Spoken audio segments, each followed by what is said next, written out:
What if everything you rely on today, your internet, your electricity, your modern life, simply disappeared? 500 years ago, people didn't wake up to notifications. They woke up to survival. Food wasn't guaranteed, travel was dangerous, and even a small sickness could mean the end.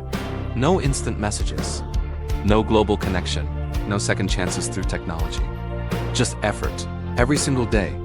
But here's the question. If you were suddenly thrown into that world, no comfort, no convenience, would you survive? Or would modern life be something you never realized you couldn't live without? The morning begins not with the glow of a screen, but with the slow rise of the sun. There is no alarm clock, no notification, no vibration beneath your pillow. Instead, your body wakes when the light reaches your eyes, and when it does, there is work waiting. Not emails, not messages, but survival. What if everything about modern human life, your job, your home, your routine, your comforts, was stripped away? And in its place, you were living exactly as humans did 500 years ago? No electricity, no internet, no modern medicine, no global connection. Just you and a world that demands effort for every single thing. 500 years ago, around the 1500s, human civilization was already complex but fragile. Empires rose and fell. Trade routes stretched across continents. Cities buzzed with activity, but everyday life? It was slower, harder, and far less forgiving. Let's begin with something simple. Your morning routine. Today, you wake up and within seconds, you can check the time, scroll through news from around the world, and even talk to someone thousands of kilometers away. But 500 years ago, you wouldn't even know the exact time. Clocks existed, but they were rare and expensive. Most people relied on the sun, the position of shadows, or the sound of church bells. There was no concept of being late in the way we understand it now. Time wasn't precise, it was approximate. And once you were awake, your first task wasn't to check your phone. It was to prepare for the day's labor. Because survival was work. Now imagine your home. Today, you live surrounded by convenience. Lights at the flip of a switch. Clean water from a faucet. Temperature controlled by machines. But in a world 500 years ago, your home was a completely different experience. Lighting came from candles or oil lamps, dim, flickering, and limited. At night, darkness truly existed. Water? You had to fetch it. From a well, a river, or a communal source. And it wasn't always clean. Bathing was infrequent by modern standards. Not because people didn't value cleanliness, but because it was difficult. Heating your home required firewood. Cooking required fire. And gathering fuel was a daily task. Every comfort you enjoy today came at the cost of time and effort. Now think about food. Right now, you can open your refrigerator and choose from a variety of meals. Foods from different cultures, seasons, and continents. But 500 years ago, your diet was limited. Extremely limited. What you ate depended on where you lived and what was available nearby. There were no supermarkets, no food delivery apps, no imported goods from across the globe, at least not for most people. Meals were repetitive. Bread, grains, vegetables, occasionally meat if you could afford it. And food preservation? That was a challenge. Without refrigeration, food spoiled quickly.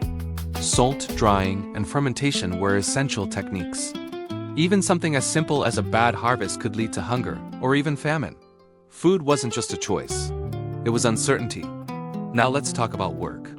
Today, your job might involve sitting at a desk, working on a computer, or communicating with people around the world. But 500 years ago, the majority of people worked in agriculture. Farming wasn't a career choice, it was life. From sunrise to sunset, people labored in fields, planting, tending, harvesting. There were no machines to make things easier. Every task was manual, and the outcome? Never guaranteed. A single storm, a drought, or pests could destroy months of hard work. And if that happened, there was no insurance, no backup plan. Just consequences. Education too was a completely different world. Today, information is everywhere. You can learn anything, instantly. History, science, languages, skills, all accessible within seconds. But 500 years ago, knowledge was limited. Books were rare and expensive. Printing had only recently begun to spread. Literacy was not common, especially among the lower classes. Most people learned through experience, through tradition, through oral storytelling. What you knew depended largely on where you were born and who taught you. Your entire worldview could be shaped by a single village. Imagine that. A life where the internet doesn't exist and your understanding of the world is confined to what you've personally seen or heard. Now let's consider health. This is where the difference becomes truly striking. Today, modern medicine can treat infections, perform complex surgeries, and extend human life in ways unimaginable centuries ago. But 500 years ago, medicine was limited and often misunderstood. There were no antibiotics, no vaccines for most diseases, no advanced surgical tools. Illnesses that are minor today could be fatal. Even a simple infection from a small wound could lead to death. Life expectancy was significantly lower, not because people were weaker, but because the tools to protect life did not yet exist. And diseases? They spread rapidly. Without proper sanitation or medical knowledge, outbreaks could devastate entire communities. Health wasn't just a personal matter, it was a constant risk. Now imagine communication. Today, you can send a message across the world in less than a second. But 500 years ago, communication was slow, painfully slow. Messages were carried by hand, by messengers on foot or horseback. A letter could take days, weeks, even months to arrive. And sometimes it never arrived at all. This meant that news traveled slowly, information spread gradually. The world felt larger, more distant, more disconnected. Travel was no different. Today, you can cross continents in hours. But 500 years ago, travel was difficult, dangerous, and rare. Most people never traveled far from where they were born. Journeys were long and unpredictable. Roads were rough. Weather was a constant threat. And dangers, both natural and human, were everywhere. Travel wasn't for convenience, it was for necessity. And then there's entertainment. Today you have endless options: movies, music, games, social media. But 500 years ago, entertainment was simple. Storytelling, music played on instruments, festivals and gatherings. There were no screens, no digital worlds. Just human connection and imagination. And in many ways, that simplicity created something we've slowly lost: presence.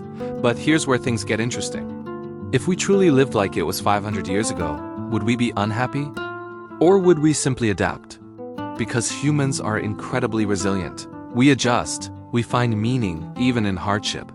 Back then, life was harder, yes, but it was also different. People had stronger ties to their communities. They relied on each other more.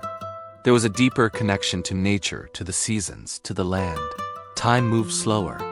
And perhaps people experienced it more fully, but we can't ignore the reality. Modern life, despite its stress, noise, and complexity, has brought incredible advantages: longer lifespans, greater knowledge, global connection, the ability to solve problems and push the boundaries of what's possible. If we return to a 500-year-old lifestyle overnight, it wouldn't feel peaceful. It would feel overwhelming, because we've grown dependent on systems that didn't exist back then. Electricity, technology, medicine, they're not just luxuries anymore. They're foundations. So what does this thought experiment really show us? It reveals something important. Progress has changed not just how we live, but how we think, what we expect, what we value, what we consider normal. And sometimes, we forget how extraordinary our current world really is. The ability to learn anything, to connect with anyone, to improve and innovate. These are things that humans 500 years ago could barely imagine. But maybe there's also something to learn from the past: a slower pace, a deeper connection to the present moment, an appreciation for effort. Because when everything is easy, it's easy to take everything for granted. So what if we still lived like it was 500 years ago? You wouldn't have your phone, your internet, your modern comforts, but you would still have something powerful. The same human instinct that has carried us through centuries. The ability to adapt, to survive, to create meaning no matter the conditions. And maybe, just maybe, understanding that difference helps us see our modern world more clearly.